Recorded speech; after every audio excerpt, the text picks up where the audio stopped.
So, Erev Tov po at tayo po ay magsisimula na sa ating pong pag-aaral. At ipagpapatuloy po natin itong pinag-aaralan po natin dito po sa libro ni Nehemias. At nandito na po tayo sa chapter 11. No? At patuloy po nating tinitignan itong mga nangyari sa kapanahunan po nila. Lalong-lalo na itong mga pangyayari sa Jerusalem, no? At sabi po dito sa verse 1 ng chapter 11, ang mga pinuno ng bayan ay tumira sa Jerusalem at ang iba na may nagpalabunutan upang sa bawat 10 pamilya ay kumuha ng isang titira sa banal na lunsod. So, makikita po natin, di ba, na sa kapanahunan po nila, kokonti pa lang yung mga tao na nakatira sa Jerusalem, no? At maintindihan naman po natin na sapagkat ang lugar po na ito ay hindi pa ganun na hindi pa siya ganun kaganda, kahit naman na build na yung wall, marami pa yung dapat ayusin sa lugar po na iyon, no? At kailangan pa na magpalabunutan, sabi dito, upang sa bawat 10 pamilya, magkakaroon din sila ng tithing pagdating po sa kung sino yung titira sa Jerusalem, no? So nakita po natin, 'di ba, na nagkakaloob po sila ng kanila pong mga handog para po sa temple, para doon po sa mga nagtatrabaho sa temple, no? At ngayon ay kailangan po nila ng mga tao na titira mismo sa Jerusalem, sapagkat kung hindi po nila yun gagawin, automatically ay mawawalan ng kabuluhan yung kanilang mga ginawa or yung kanila pong mga pinagpaguran. Kumbaga, siyempre pupunta doon yung mga taong sa kanila, di ba, yung mga walang believe sa kanila, yung kanilang mga kaaway, at sisirain yung mga ginawa po nila. Sisirain yung kanilang mga pinagpaguran, sapagkat ganyan naman yung gawain kadalasan, di ba, ng mga kontra or yung mga kaaway, di ba, hindi po nila pinangangalagaan kung ano yung pinaghirapan, di ba, ng iba, So para ma-secure talaga yung lugar, kailangan may tumira doon, kailangan may tumira doon. Highlight multiple active speakers at the same time. Well, close natin ito. Yun. Kailangan may tumira doon, at nakakatuwa na sa lahat ng problema na kinakaharap po nila or sa lahat ng problema na meron po sila, nasusolusyonan, di ba? Gumagawa po sila ng solution, at ang ginawa po nila dito ay sa bawat 10 pamilya kukuha po sila ng isang titira sa banal na lunsod. At hindi na ito kung sino yung gusto, di ba? Kung sino yung pipiliin, di ba? Walang ganun, nagpalabunutan sila para fair, no? At alam naman po natin na kahit po sa mga ganung klase ng pagpapalabunutan, ang Diyos pa rin, di ba? Kung ang Diyos pa rin yung nagde-decide kung sino yung mabubunot, kung sino yung talagang papahintulutan ng Lord, di ba, natitira sa Jerusalem. So I just alam mo yun, naisip ko lang na sa kapanahunan na yun walang-wala pang mga nakatira, di ba, ng mga Hudyo or mga tao sa Jerusalem, no? At kailangan pa nilang gawin ito na magpalabunutan sila kung sino yung titira, di ba, sabi dito sa banal na lunsod, sa banal na lungsod, no? Unlike ngayon na talagang napaka-crowded na ng Jerusalem at napakamahal ng doon, napakamahal na ng lupain doon, no? Kahit yung bahay o kahit yung apartment, alam mo yun, kahit ngayong libingan, napakamahal ng presyo ng libingan doon. So hindi, lalong-lalo na doon po sa malapit sa Eastgate or malapit doon po sa Mount of Olives, kasi doon po sa paniniwala nila, 'di ba, na sa pagdating ng Panginoong Jesucristo ay mauunang mariresurrect, kung sino po yung mga himlay sa Mount of Olives or doon po sa malapit sa Eastgate. So napakamahal na, hindi katulad sa kapanahunan na ito na pinag-aaralan po natin na talagang wala pang nakatira, no? Wala pang maraming nakatira. Kukunti pa lang yung mga tumitira, at sabi po dito, ang description po sa atin is banal na lungsod, or kahit naman dito sa Israel, sinasabi po nilang Holy Land, no? Sapagkat ang tumawag, ang nagbigay sa kanila sa land na ito ay walang iba kundi ang Panginoon, no? He is a holy God. At sabi dito, ang Siyam naman ay nanirahan sa iba't ibang bayan ng Juda, no? Sa iba't ibang bayan ng Juda. Pinupuri ng mga tao ang sinumang kusang loob na tumira sa Jerusalem. Napakahirap kasi, 'di ba, na tumira sa isang lugar na alam mo 'yon, yung hindi pa established, kumbaga. Sa kapanahunan na 'yon walang-wala pa, 'di ba, yung Jerusalem, dahil nga alam po natin kung ano pong ginawa ng mga kaaway, no? Pinagsisira yung lahat ng mga makita sa kapanahunan na 'yon ay puro ruins na, no? At nakakatuwa na may mga tao na talagang alam mo yun, yung sabi nila na kahit wala pa tayong nakikita na improvement, pero dahil sa Lord na nagpahintulot sa atin na makabalik sa lugar na ito, siya yung nagbigay sa atin ng opportunity na muling makabalik sa lugar na ito, hindi niya tayo iiwanan, no? Hindi niya tayo pababayaan, no? Tayo yung mga tinawag na mga lahi, pinili niya tayo, no, para sa kanyang glory. So may mga tao na talagang dito kami, mananangan kami, no? Matitira kami kahit hindi pa secured or uncertain pa yung future, pero sa Panginoon kasi, 'di ba, ay may kasapatan, Sabi dito, ang ibang mga Israelita, mga pari, mga Levita, mga tagapaglingkod sa templo at ang mga angkan ng mga lingkod ni Solomon ay sa iba't ibang bayan tumira sa kanilang lupain, no?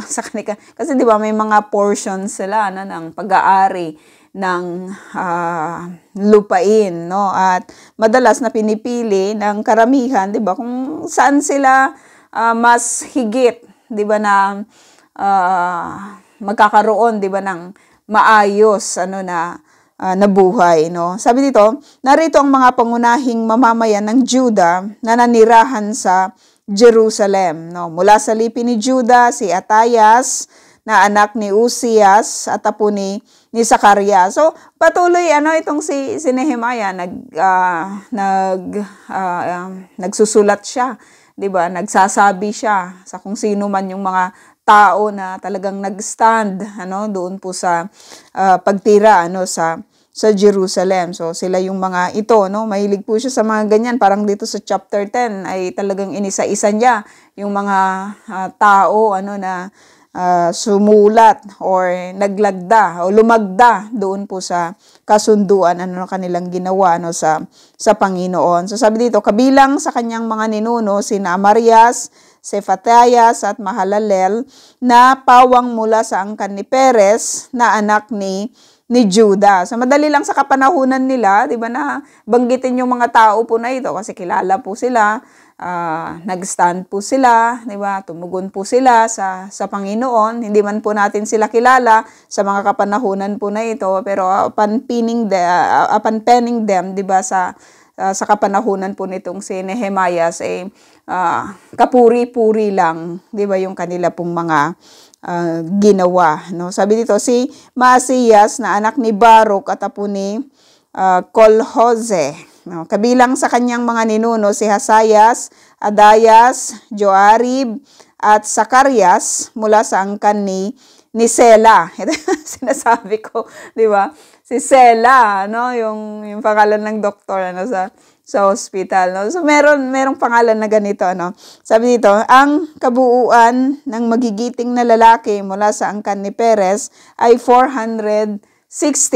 Alam mo yung naglaan talaga sila ng panahon para bilangin yung mga tao po na ito, no? May taga-bilang sila, may taga-record sa kanila, di ba, sa kapanahunan po na iyon. So mahalaga yun, ano, na kahit sa kapanahunan po natin ngayon, ay makikita po natin na merong talagang mga tao na pinili, meron talagang mga tao na kinold sila, 'di ba, para sa pagtira, ano, para sila po yung tumira, ano, sa Jerusalem. So kung ganun po siguro yung gagawin sa kapanahunan na ito, sigurado na marami po, ano, yung tutugon, ano, na tumira, ano, sa sinasabi pong banal, ano, na lunsod, no? Mula sa lipi ni Benjamin, sina Salu na anak ni Mesulam at apo ni Joed. Ang iba pa niyang ninuno ay sina Pedayas, Kolayas, Maasiyas, Itiel at Jesayas. Sina Gabal at Salay ay malapit na kamag-anak ni Salu. Lahat-lahat ay 928 Benjaminita, no? So madami talaga sila, no? Ang pinuno nila ay si Joel na anak ni Sikri at ang kanang kamay nito ay si Judah na anak ni Noah.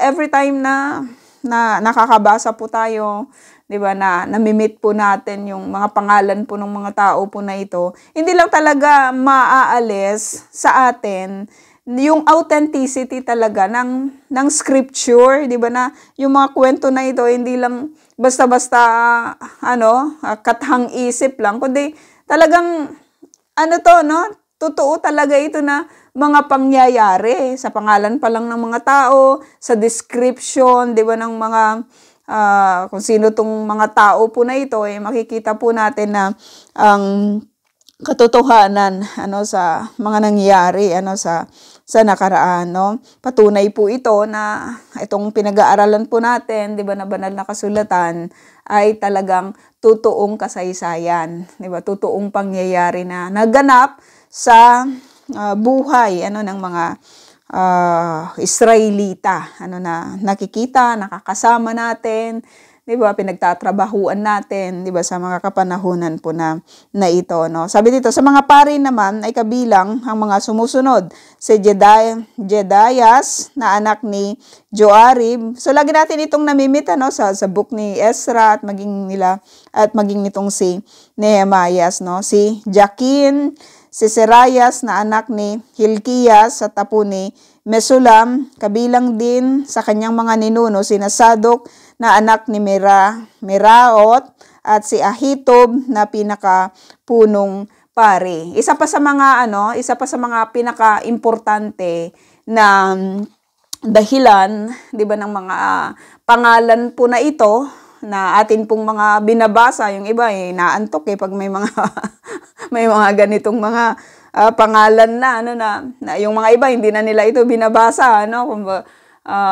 pero sa atin, dahil nga naghirap din yung writer nito na isulat isa-isa yung mga pangalan, 'di ba? Napakahirap na gawain yun sa kapanahunan nila kasi napakamahal ng mga materials na ginagamit po nila para isulat yung mga ganitong mga importanteng mga pangalan sa sa kanilang kasaysayan, kaya binibigyan din natin, 'di ba, ng pagpapahalaga na basahin ito, pag-aralan ito, at lagi pong lagi po itong may connection sa kung ano po yung mga magaganap sa mga susunod pa, 'di ba, na mga panahon, no, na pag-aaralan po natin itong banal na kasulatan. Kasi sa unang entrada ng New Testament, makikita po natin doon yung mga talaan, 'di ba, ng mga pangalan ng pinagmulan, 'di ba, ng Panginoong Jesus. At kung papaano natin siya i-connect, 'di ba, sa Old Testament, sa pamamagitan ng mga pangalan na ito, 'di ba, na ating pinag-aaralan. Kaya napakabuti lang talaga ng Diyos, 'di ba, na alam mo 'yon, inalaw niya na maging yung mga kwento po ng mga tao po na ito, hindi man po natin sila kilala, may connection po doon sa evidence na ipapakita po sa atin ng New Testament, doon po sa claim. Hindi lang siya basta claim, kundi doon sa pagpapakilala sa atin kung sino ba talaga yung tunay na Messiah. Kasi kung may darating pa na magki-claim na siya yung tagapagligtas or siya yung Messiah na katulad ng ginagawa ng mga iba, 'di ba, sa kapanahunan po na ito, papaano niya i-relate yung kanyang sarili sa mga tao na ito, 'di ba, na atin pong pinag-aaralan ngayon, no? At sabi dito, verse 12, ang kabuuan ng angkan niyang naglingkod sa templo, sabi dito, naglingkod sa templo ay 822. So, kabilang din sina Adayas na anak ni Jeroham at apo ni Pelaya. So, kukunti lang talaga sila, no, sa kapanahunan na iyon. Kasi nga marami yung hindi nagsibalikan. No, marami na yung okay na yung kalagayan nila, no, sa mga lugar na kung saan ay nabihag po sila, no? Okay na yung kanilang kalagayan, kaya sino ba naman yung babalik na sa tingin niya ay wala na siyang babalikan, no? Kumbaga kasi pinagsira-sira, nagkandasira-sira, 'di ba, yung kanilang lunsod, sa panahon ng digmaan. Parang yung mga nasa Gaza, 'di ba, yung talagang very very happy pa sila, na bumalik doon sa dati nilang bahay or sa dati nilang lugar, pero pagdating nila doon, wala na pala silang babalikan, wala silang connection ng kuryente, wala silang connection, 'di ba, ng tubig, wala silang mga bahay, 'di ba, na nadaratnan. So parang ganun yung parang ganun yung sitwasyon nila sa kapanahunan po na yon. Tanging mga lang talaga, may passion, 'di ba, sa paglilingkod sa Panginoon. Tanging doon lang talaga, alam mo yun, yung mga tao lang talaga na nananangan doon sa pangako ng Diyos ang nagsibalikan, 'di ba, sa pangunguna nila Zorobabel, sa pangunguna nila Ezra, at sa pangunguna nitong si Nehemias, no?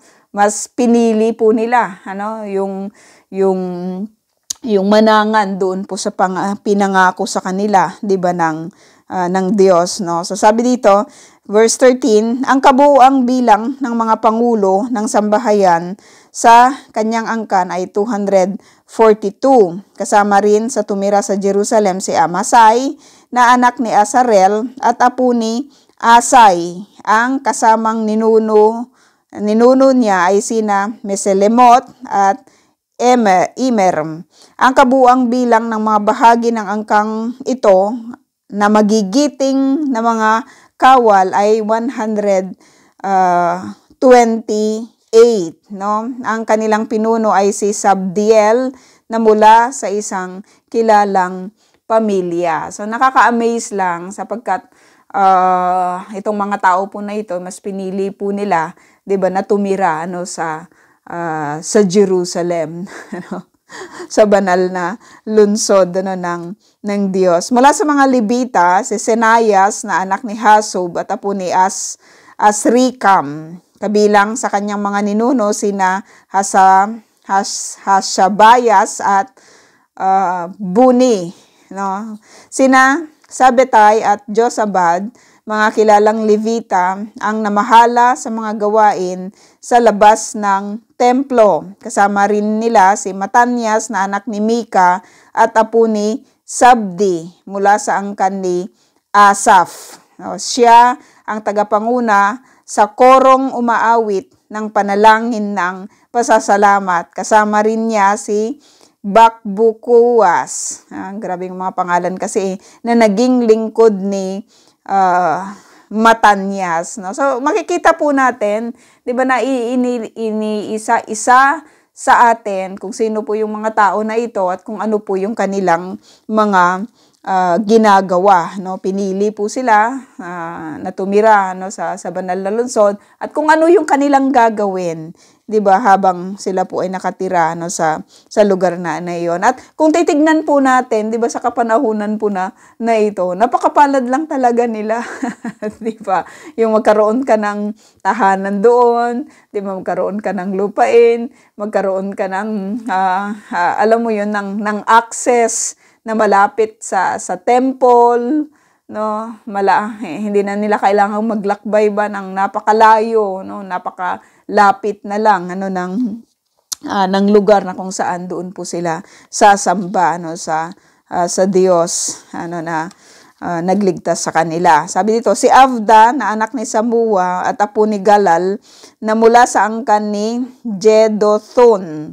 Ang kabuuan ng mga Levita sa banal na lungsod ng Jerusalem ay 284. Konti lang talaga, no? Mga konti-konti lang compared ngayon, 'di ba, na ang dami-dami na talaga, no? Siksikan na talaga, no, yung mga tao sa Jerusalem, no? Sabi dito, ang mga bantay sa templo, sina Akub at Talmon, kasama ang kanilang mga kamag-anak ay 172 lahat.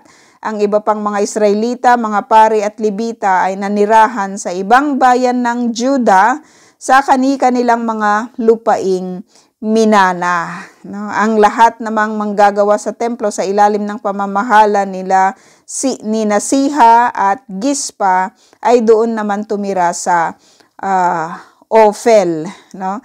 Ang namahala sa mga Levitang nasa Jerusalem ay si Uzi, anak ni Bani at apo ni Hasabayas. Kasama sa kanyang mga ninuno, sina Matanyas at Mika, at siya mismo ay mula sa angkan ni Asaph. Itong si Asaph ay marami po siyang mga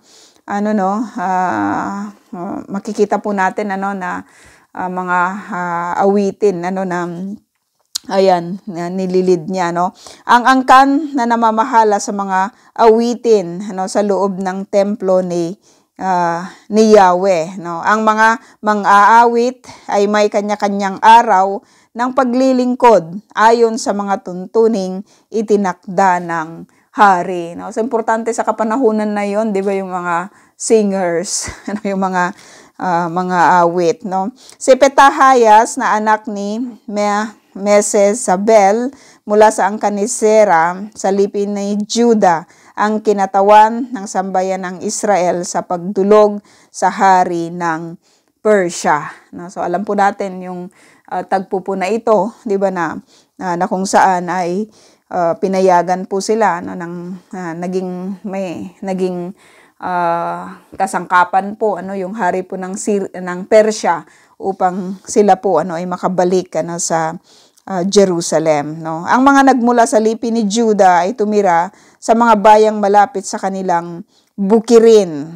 Tumira sila sa lungsod ng Arba, Dibon at Sekabsel, at sa mga nayong malapit sa mga lungsod na ito. Ang iba sa kanila ay tumira sa mga lungsod ng Jeshua, Molada, Bet-Pelet, Hasar-Shual, Beersheba. Yung mga iba ng mga pangalan na ito, 'di ba, ay nagkandawalaan na, no? Pero yung katulad po nitong Beersheba ay nandyan pa rin, no?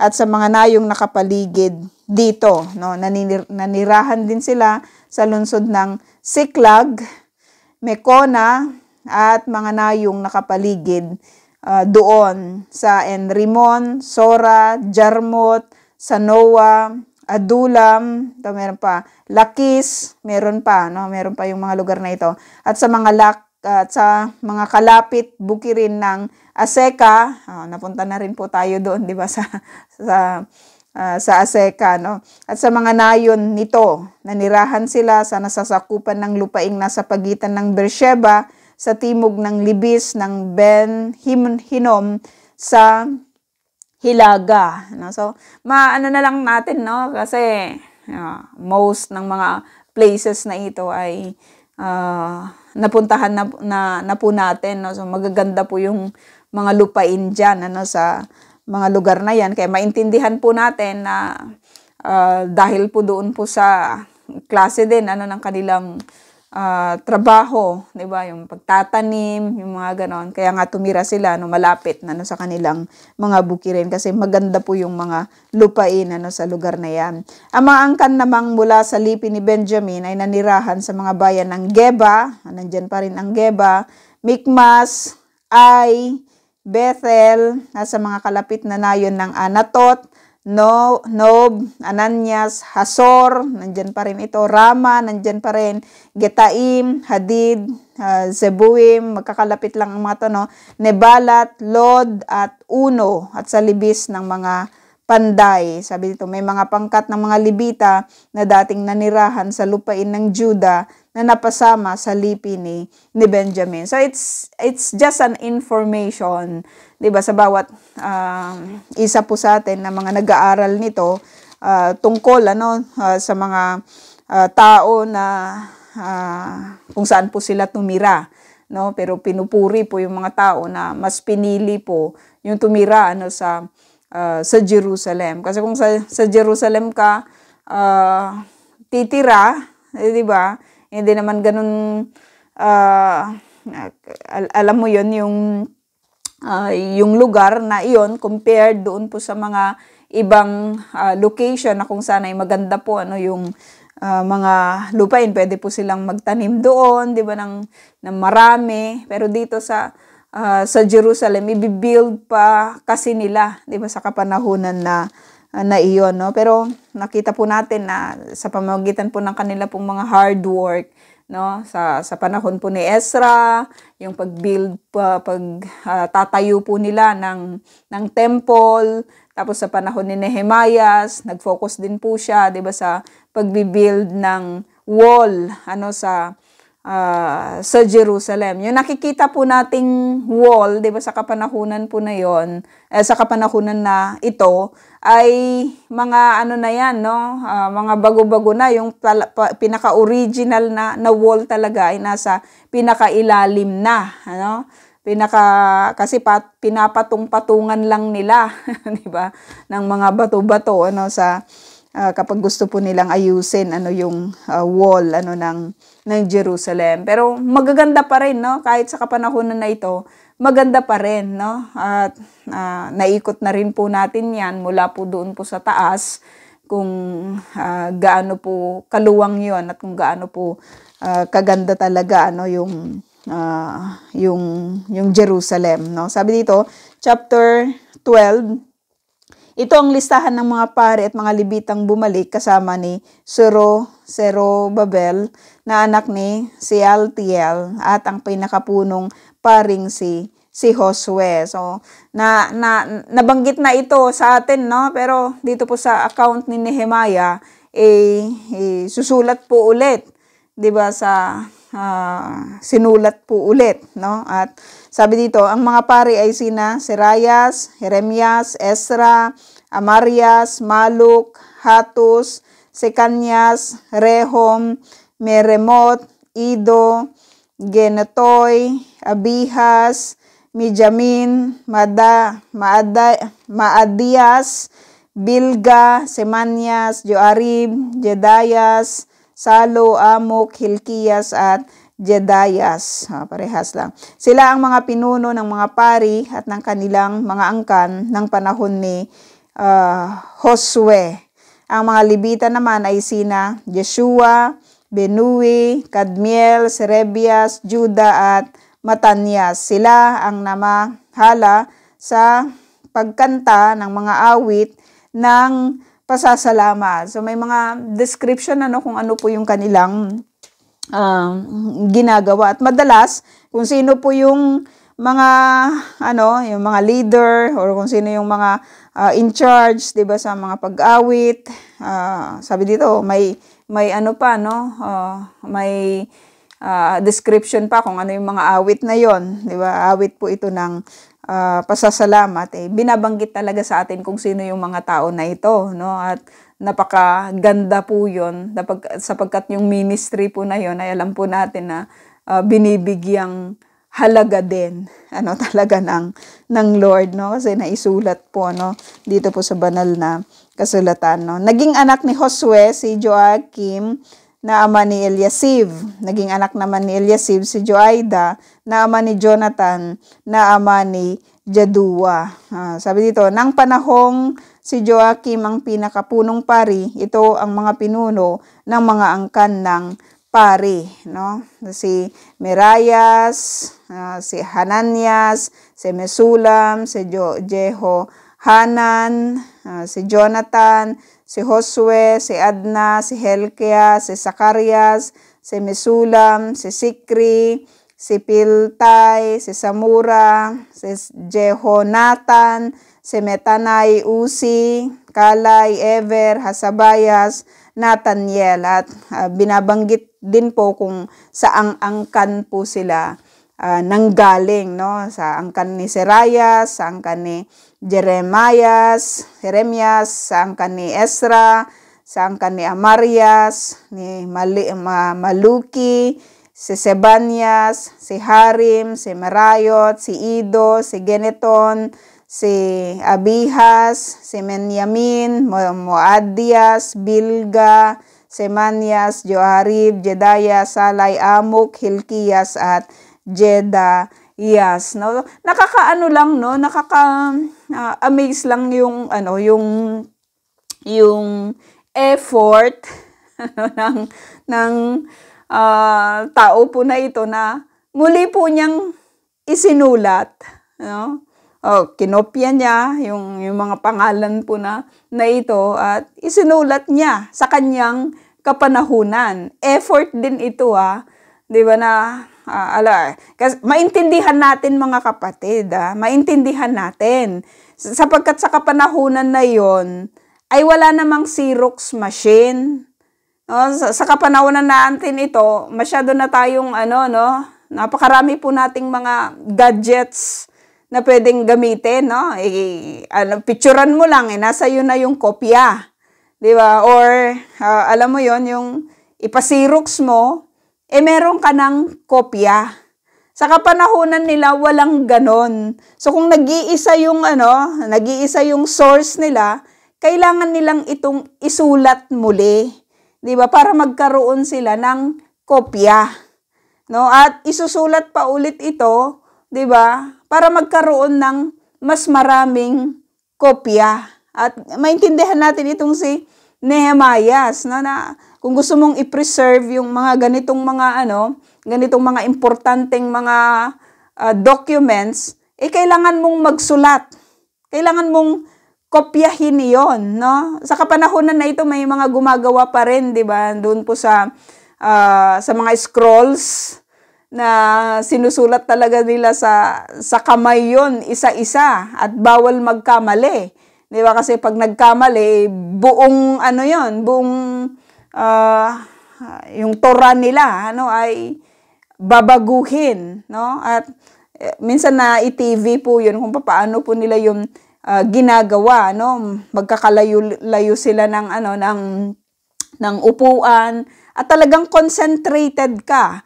'Di ba? Doon sa kailangan mong mag-concentrate sa kung ano yung kinokopya mo kasi bawal magkamali, no? Bawal magkamali. At pagkatapos noon, 'di ba?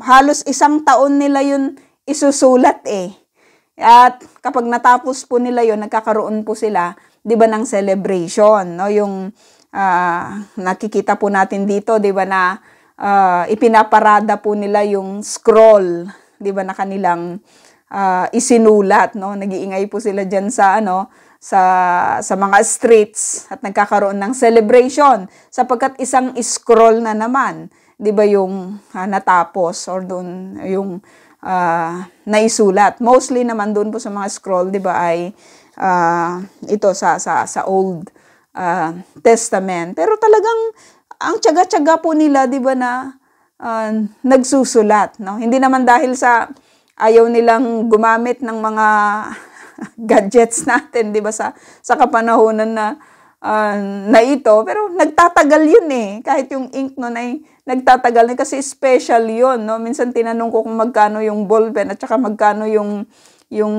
scroll na yun, yung papel na yun, 'di ba, na ginagamit nila.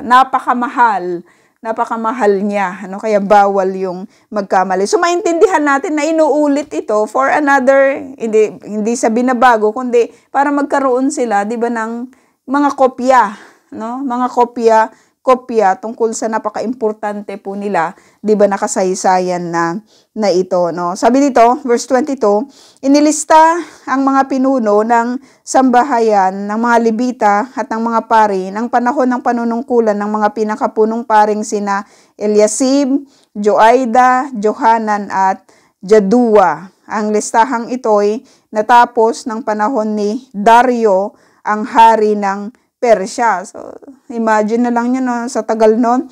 Ang mga pinuno ng mga sambahayang Levita ay nailista sa aklat ng kasaysayan nung panahon lamang ni Johanan na apo ni Eliasib, no? So, mahilig talaga, yung, hindi naman sa, pero may kabutihan din talaga yung nagsusulat.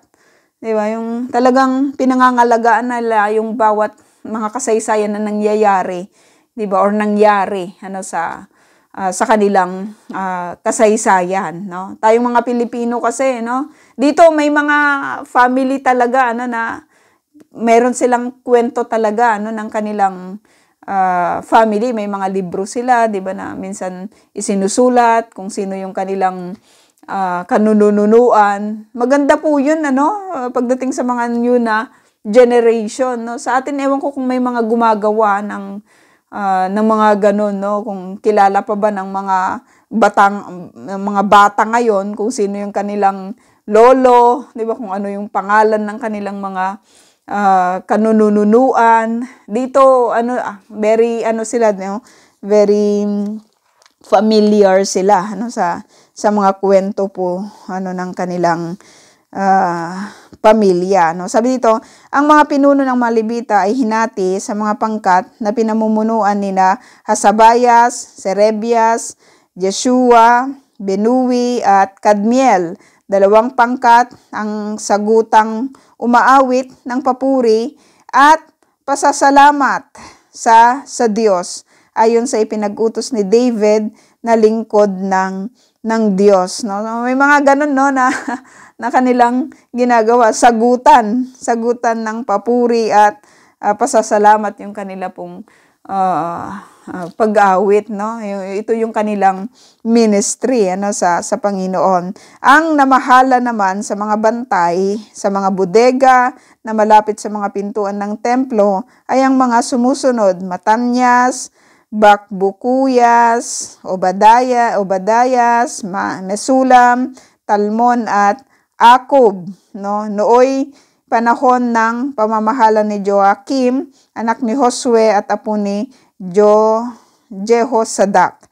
Ang gobernador noon ay si Nehemias at ang pari ay si Ezra na dalubhasa sa kautusan, no? Dalubhasa, pag-aralan natin yung book po ni Ezra, no? At sabi dito, nang itinalaga na ang pader ng Jerusalem, tinipon ng mga Levita sa Jerusalem upang sama-sama silang ipagdiwang ang pagtatalaga, no? So nung natapos na nila, 'di ba?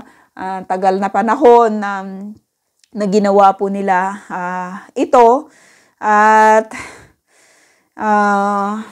hindi po ito madali, 'di ba, na trabaho, no? May mga panahon na nabinbin, na stop yung kanilang paggawa dahil sa dami ng mga oppositions, no? Dahil doon po sa mga threat, ng mga kaaway, pero natapos po nila. No? Tinapos po nila, natapos nila, at ngayon ay, sabi po dito, tatalagan nila. No? Sabi dito, ipinagdiwang ito sa saliw ng mga awit, ng pasasalamat at ng tugtog ng pompyang, alpa, at lira. So, sa pagtatalaga po nila, di ba mga kapatid, ay makikita po natin dito na may mga celebration na ginagawa. At ang pagse-celebrate po nila ay sa pamamagitan ng kanila pong pag-awit, sabi dito, sa pamamagitan ng kanilang pagtugtog ng pompyang, alpa, at lira. May mga instruments po sila sa kapanahunan na iyon. Laging ganun, no? Na kapag may mga celebration, talagang yung ministry ng mga awit at mga manunugtog ay talagang nakikita, no? Malayang nakikita. Ito yung mga ministry na kahit sa kapanahunan po na ito ay lagi po siyang nakikita, no? Kahit sa mga iglesia, sa kapanahunan po na ito ay nag-i-exist, no? Yung ministry na ito, yung sa praise and worship, napaka-importante lang talaga. Isa yan sa mga napaka-importante na ministry sa loob ng iglesia. Maging sa kapanahunan po nila. Kasi ito yung ating di ba, bilang mga mananampalataya, ito yung talagang natin, no? Bahagi na ng buhay natin. Yung magpuri, di ba, sa Panginoon, sa pamamagitan ng pag-awit, sa pamamagitan ng pag-aaral, di ba, sa salita ng Panginoon, sa pamamagitan ng pananalangin, no? Pero hindi nawawala yung pag-awit, no? Laging may mga ganun, no, na kasama sa pagdiriwang. Ang mga awit na mula sa angkan ng mga Levita ay dumating mula pa sa paligid ng Jerusalem at mula sa kapatagan ng Netofa, sa bayan ng Gilgal at sa kapatagan ng Geba at sabi dito Asmavet, no? So ito ay napakalaking celebration nito na nagagawin kasi itatalaga na yung wall, no? Itatalaga na yung ginawa po nila na wall sa Jerusalem. Nilinis ng mga pari at ng mga Levita ang kanilang sarili ayon sa kautusan, at ganun din ang ginawa nila sa mga tao. Nilinis din nila ang mga pintuan at mga pader ng lunsod. Kailangan pa ba yun? Di ba nalinisin yung mga pintuan, tapos yung mga pader, di ba, sa lunsod. Pero ginawa po nila kasi itatalaga nila yun, di ba, mga kapatid? Parang pag naggawa ka ng bahay, di ba, bago tirhan yung bahay na yun, kailangan mo nang linisin, kahit yung pagpipintura, di ba, kailangan tanggalin kung ano yung mga nahulog-hulog, di ba, yung mga patak-patak doon sa sahig, no, bago talaga i-dedicate yun, no? Pagrespeto din doon sa pagdededicatean nila na Lord. Gusto nila grabe lang yung preparation nila na kailangan malinis lahat. Pati yung mga pare, naglinis din sila ng kanilang mga katawan, di ba? Bilang preparation doon po sa kanilang ministry, di ba, na nagagawin, no? At kung titignan natin, ganun din naman yung ginagawa natin sa kapanahunan na ito, na kapag tayo, di ba, na kapag humaharap tayo sa iglesia at ginagawa po natin yung ating mga tungkulin po doon, ibang-iba yung feeling ng fresh ka, di ba, yung nakaligo ka, malinis yung damit mo, di ba, kaysa doon sa hindi, di ba, parang hindi mo na binigyan ng anong tawag doon, hindi mo na binigyan ng respeto kung sino yung pag-aanuan mo, di ba, pag-aalayan mo ng iyong pagsamba. Laging may mga ganun na nababasa po natin na kapag nagpe-perform ng kanilang ministry, itong mga lingkod ng Diyos, na pag-aralan po natin dito sa scripture, kailangan malinis din talaga sila kahit doon po sa kanilang mga sarili, doon sa kanilang mga katawan, no? Bilang pagrespeto doon sa Diyos na talagang may kalinisan ang nais, 'di ba, sa lahat ng aspeto, 'di ba, ng buhay, 'di ba, ng tao. Malinis kasi siya na Diyos, 'di ba? Kaya 'di ba kapag gumaharap yung mga tao, talagang sinasabihan sila na maglinis kayo ng inyong mga sarili. Kahit sa kapanahonan natin nito, 'di ba mga kapatid, hindi lang yung katawan yung ating nililinis, kundi pati yung kaloob-looban po natin, 'di ba?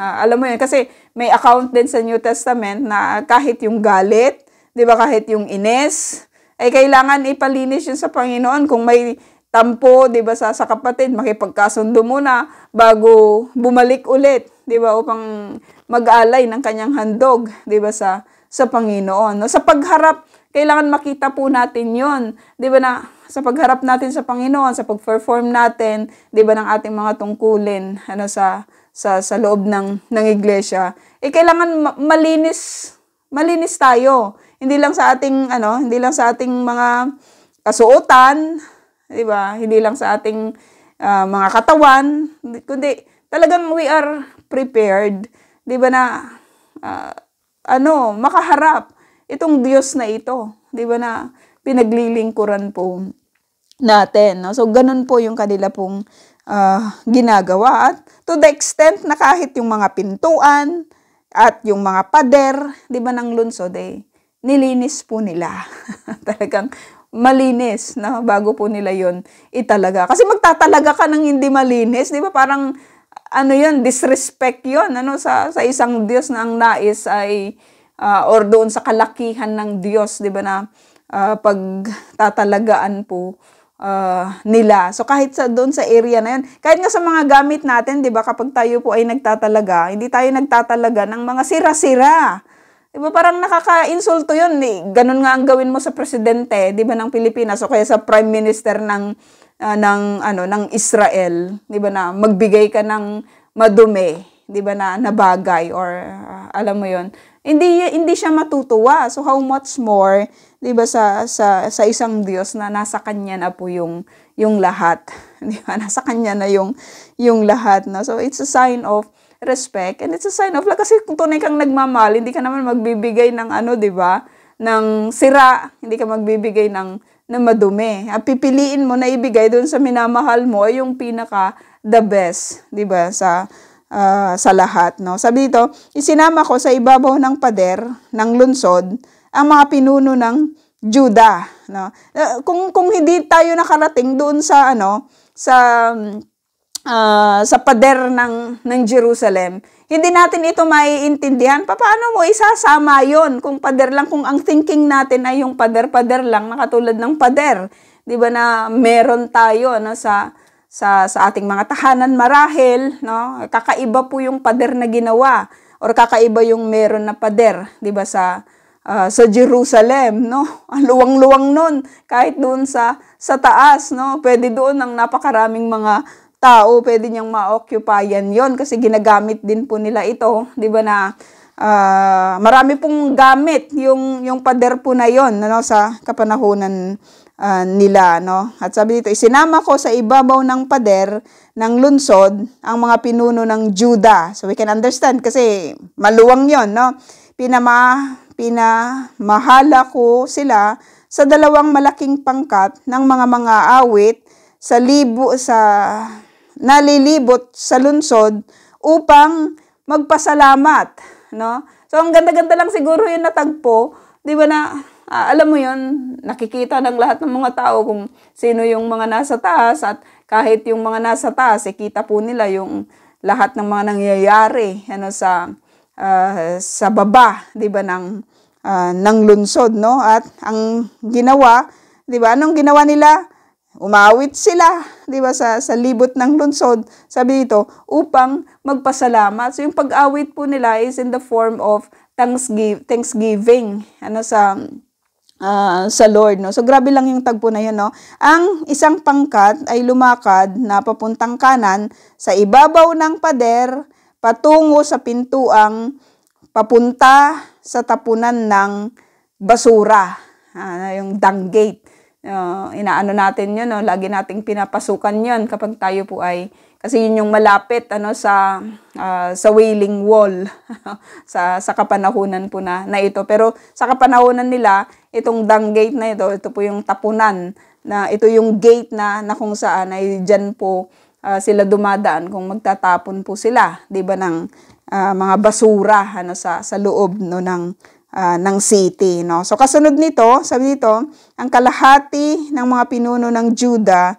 sa pangunguna ni Osias, nasa likuran nila sina Asarias, Ezra, Mesulam, Juda, Benjamin, Samayas, at Jeremias. Hinihipan ng mga paring ito ang kanilang mga trompeta habang sumusunod sina Zacarias, anak ni Jonathan at apo ni Semayas, kabilang din sa kanyang mga ninuno sina Matanyas, Mekias, Sakur at Asaph. Sumunod din sa kanyang kamag-anak na sina Semayas, Asarel, Milalay, Gilalay, mamili na kayo ng pangalan, Maay, Netanael, Juda at Hanani. Silang lahat ay may dalang mga instrumento sa musika na katulad ng tinutugtog ni Haring David na lingkod ng Diyos.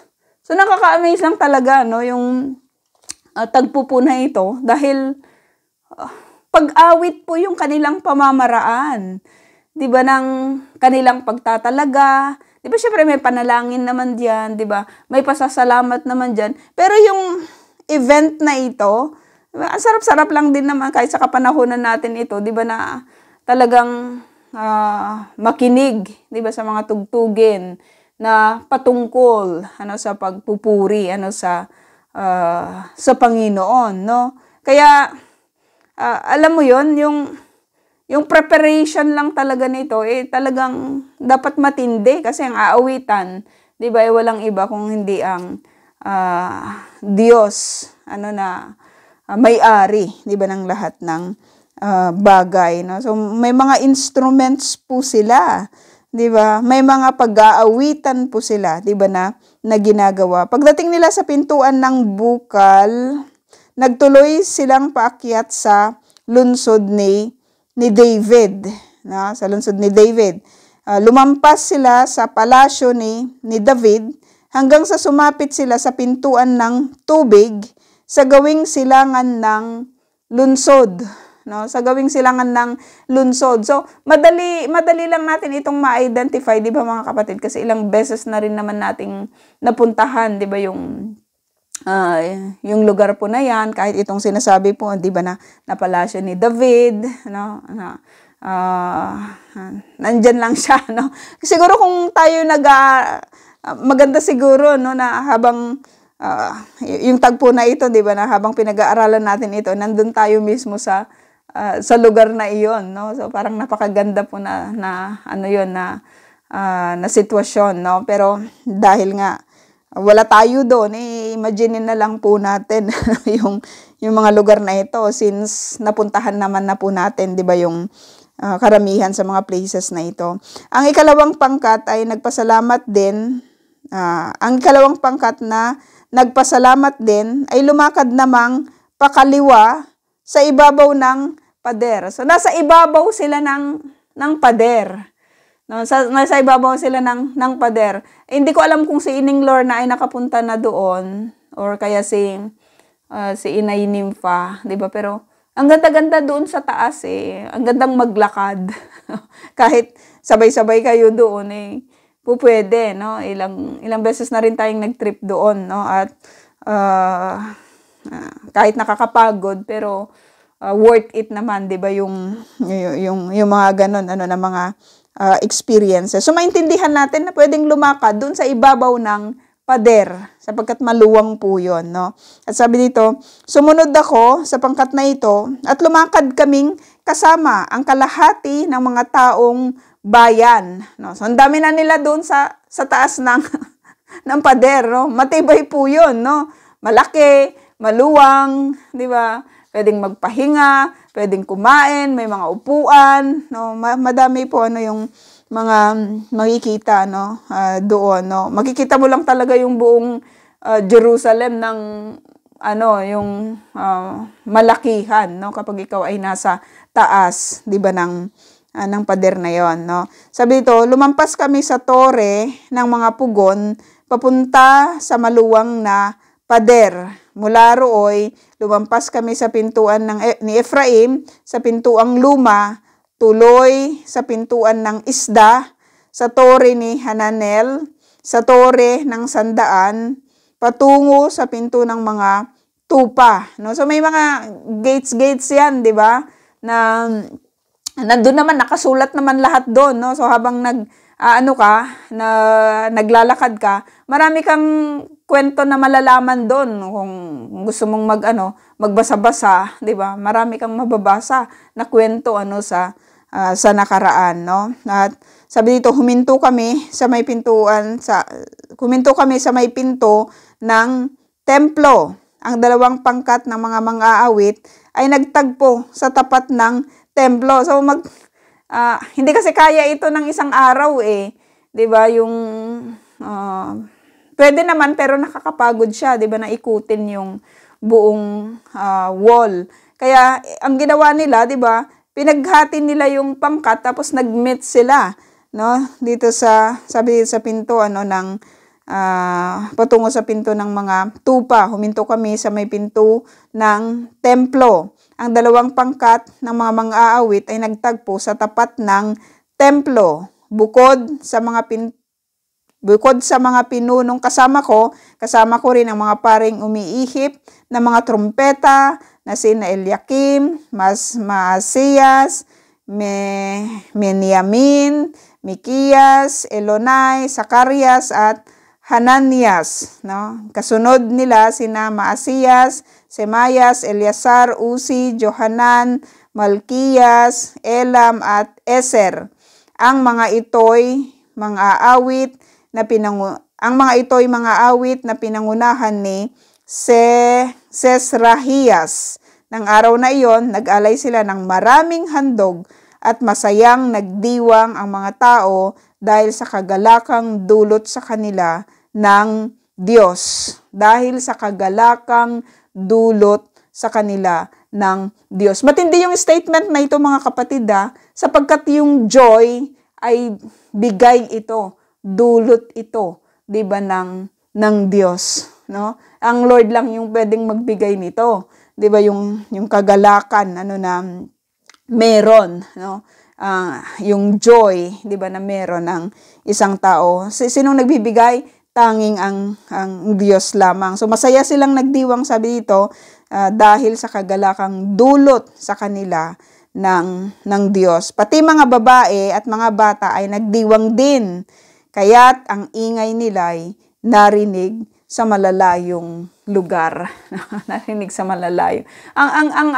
Just imagine na lang yung event po na ito ay talagang napakasaya or napakaganda. Kasi natapos yung isang project Ang tagal-tagal na panahon, 'di ba, na natiwangwang yung wall na yon. Tapos nung gusto po nilang ayusin, ang dami-dami pong mga kumontra sa kanila, nanganib po yung kanila pong mga buhay, pero talagang yung persistency nila, 'di ba, ay talagang nag-umapaw po doon at natapos po, in short, natapos po nila, 'di ba, yung wall, yung pader ng Jerusalem. So talagang kailangang i-celebrate ito, no? Sapagkat yung kagalakan, sabi po dito, ay na meron po sila sa kanilang pagse-celebrate po na yon, ay galing sa Panginoon. So yun po, mga kapatid, yung ating lesson. At kung wala pong question si Sister May Grace,